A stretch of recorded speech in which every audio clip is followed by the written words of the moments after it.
on November 18, 2025, he made a revelation during the plenary debates of the 2026 budget on general principles in the presence of DBCC officials. Sinabi niya na base sa usapan nila ni Yusek Bernardo, meron siyang may mga taong nagne-name drop sa Pangulo, tulad ni na Yusek Adrian Bersamin at Yusek Traigib Olaybar, na nagutos kay Saldico na ipasok sa BICAM yung insertions ng 100 billion.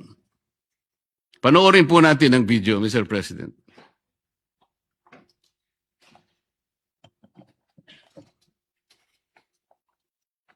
Sabi niya, ang pagkaalam niya, kasama si Yusek Adrian Bersamin.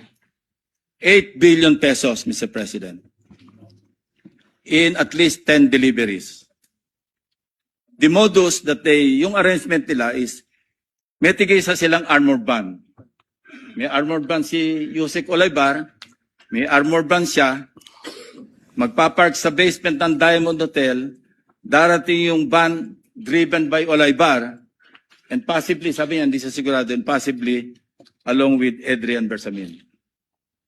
Bakante yung armored van, ipapark, idadrive yung isang van na puno ng pera.